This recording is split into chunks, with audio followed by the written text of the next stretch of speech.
Bonjour à toutes, bonjour à tous. Nous sommes très heureux de vous retrouver ce dimanche matin sur le plateau de Sagesse bouddhiste pour la première partie d'un documentaire exceptionnel tourné au temple zen de la Gendronnière, près de Blois, fondé par maître Tezen Deshimaru.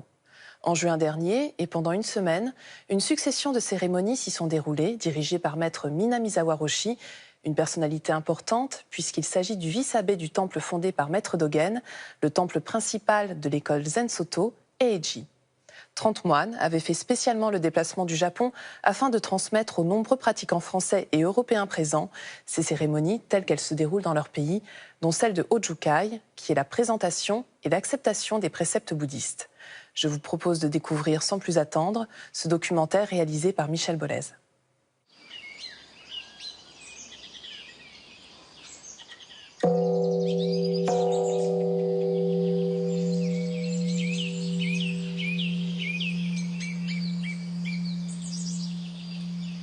Nous sommes ici sur la tombe même de maître Deshimaru, qui donc en 1967 est venu implanter, est venu nous apprendre à nous autres occidentaux la tradition zen.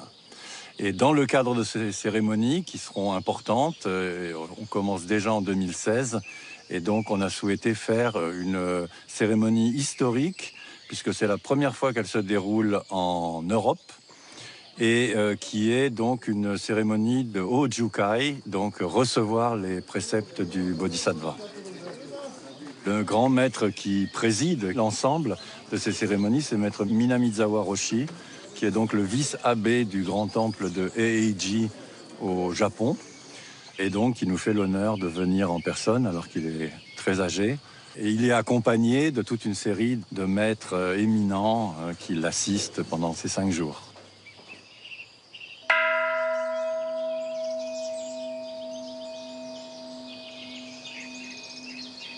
Je tenais à être ici pour justement être de cet événement qui est un événement historique. Et sur un plan personnel aussi, les préceptes, c'est quelque chose qui est très important pour moi. Donc c'est un engagement plus approfondi sur la voie bouddhiste. Il y a vraiment une rencontre, il y a une bienveillance mutuelle, je dirais. Nous, les Occidentaux, on vient recevoir, donc on s'ouvre.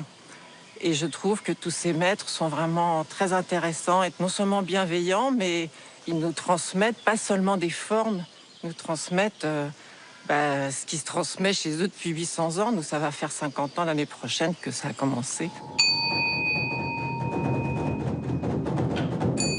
Gokai Sampai, cette cérémonie de bienvenue, se fait dans un temple à l'occasion de l'arrivée d'un moine de haut rang.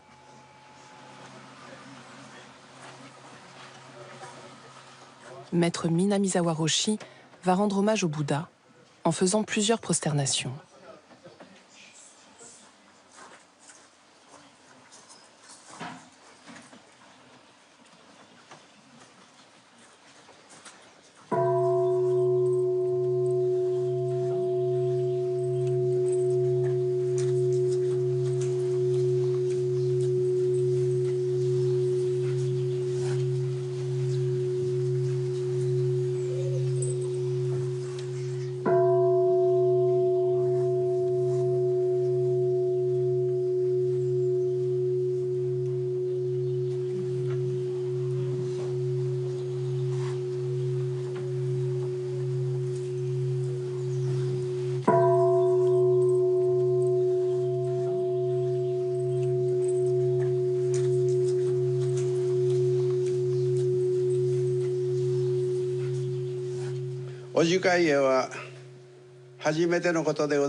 C'est la première fois qu'Hojukai, cette cérémonie de transmission des préceptes, a lieu en Europe.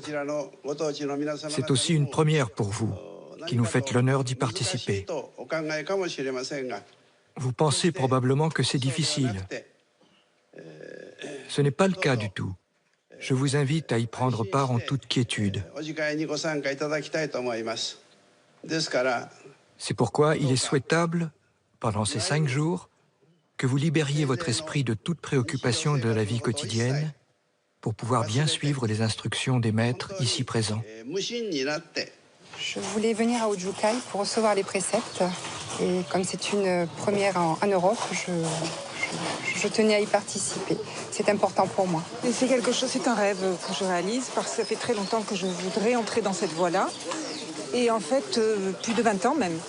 Et en fait, ça se présente aujourd'hui. Donc pour moi, c'est vraiment voilà, beaucoup d'émotions. Je me suis ordonné il y a déjà 10 ans. Et je voulais renouveler ma foi et revenir dans un lieu qui est symbolique et très important pour notre foi. En japonais, jukai, ju signifie recevoir, kai, les préceptes bouddhistes. Aussi, jukai signifie recevoir les préceptes. C'est la voie traditionnelle pour entrer dans l'ordre bouddhiste.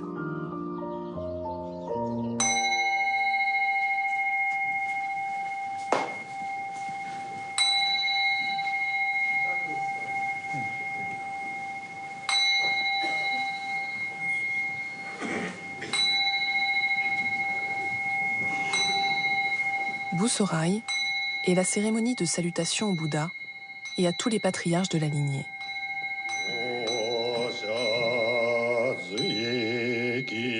Le nom de tous les ancêtres qui ont transmis les préceptes depuis le Bouddha jusqu'à aujourd'hui est chanté par le Shitsujisho, l'assistant du maître japonais.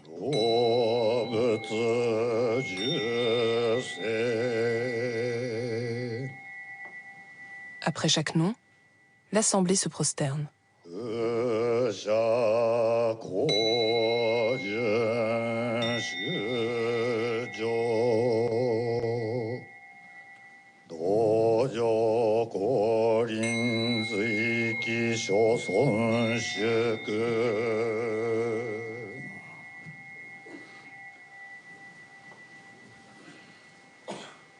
Ce sont les cérémonies d'Ojukai, qui sont des cérémonies que nous pratiquons depuis que la gendronnière existe, mais pas exactement sous la même forme.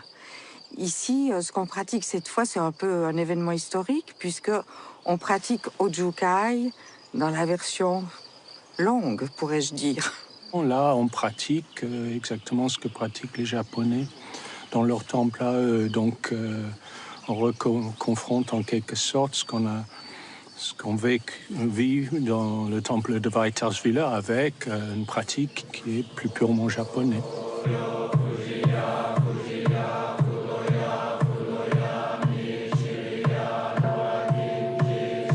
L'assemblée chante en hommage à la lignée des patriarches Namu Sanzei Shobutsu, je prends refuge dans tous les Bouddhas.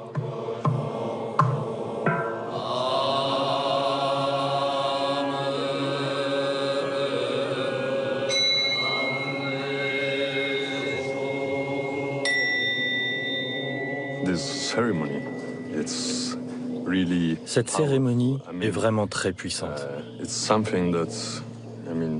Ça vous prend complètement. L'esprit, le corps. Ça vous entraîne dans la bonne direction. Dans celle de la clarté, de la conscience et de l'esprit. Minamizawa Roshi, qui dirige cette cérémonie, un jour je lui ai posé la question « Nous n'avons pas trop l'habitude de faire des cérémonies en Occident. » Et sa réponse a été la suivante. Au Japon, on fait 80% de cérémonies, 20% de zazen. Et vous, en Occident, vous faites 20% de cérémonies et 80% de zazen. Il n'y a pas eu de commentaire. À nous de voir, je veux dire, où est la vérité. Et la vérité, elle est partout, à la fin.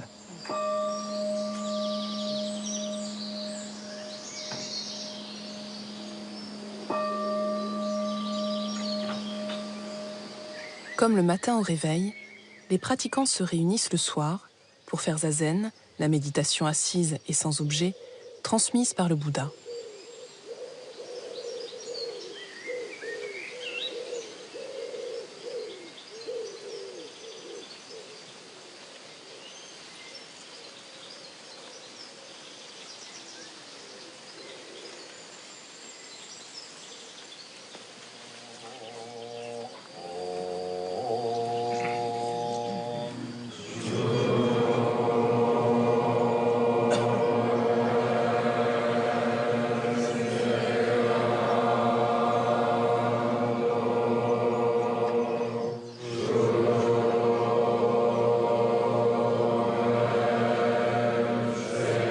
chez Zazen, qui est la source intérieure des préceptes et qui nous permet d'avoir la vigilance au quotidien pour mettre en pratique les préceptes et qui nous permet aussi de vivre de l'intérieur des préceptes, c'est-à-dire de faire en sorte que les préceptes, on les suive sans forcément les conscientiser.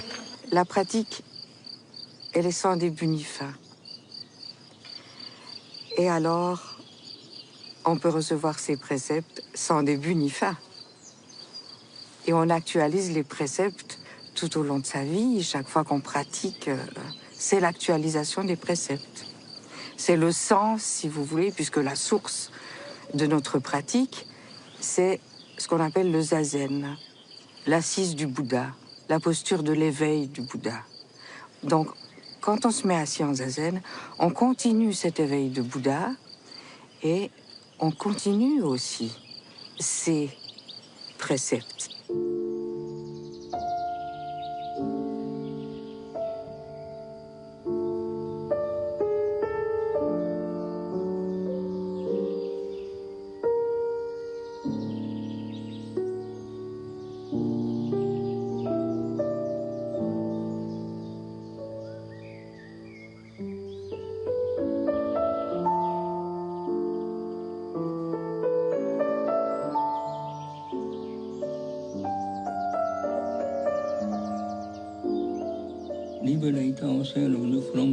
Afin d'éclairer le sens des préceptes, le maître enseignant donne une conférence sur chacun d'entre eux.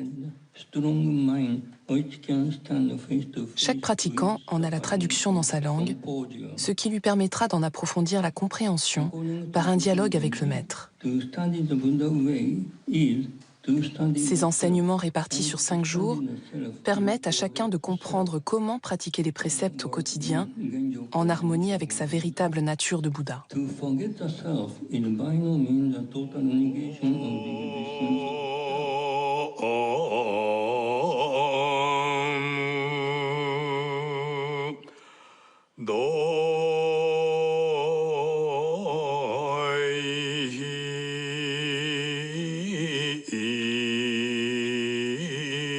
La chose fondamentale pour Maître Dogen, c'est que les préceptes sont l'expression de l'éveil de Zazen. Et c'est d'ailleurs dans l'esprit de la transmission du bouddhisme, les préceptes du bouddhisme sont la transmission de l'esprit du Bouddha. Alors que les sutras expliquent en quelque sorte la théorie, la philosophie, la compréhension à travers aussi la méditation, mais finalement les préceptes sont la manière d'incarner cette sagesse, cette compassion de l'enseignement du Bouddha, de l'incarner réellement dans notre pratique quotidienne. Maître Dogen, à l'origine de l'école Zen Soto au Japon, a fondé le monastère Deiji en 1240. C'est dans ce lieu sacré que vivent aujourd'hui les grands maîtres et les moines venus tout spécialement célébrer au Jukai, la cérémonie de transmission des préceptes, au temple de la Gendronnière. Avant de nous quitter, voici quelques lectures que nous vous proposons. Les enseignements du maître zen Dogen Shobogenzo Suimonki, traduit et commenté par Kengan Denis Robert aux éditions Sully. La pratique du zen de Tezen Deshimaru aux éditions Robert Laffont. Et enfin l'œuvre de maître Dogen, le Shobogenzo, la vraie loi, trésor de l'œil, traduit et annoté par Yoko Orimo aux éditions Sully. C'est la fin de notre émission. Vous pouvez la revoir pendant toute une semaine sur le site internet de France 2 en consultant plus.fr. Merci à tous de votre fidélité. Nous nous retrouvons donc la semaine prochaine pour la suite de ce documentaire. Je vous souhaite une très, très belle journée.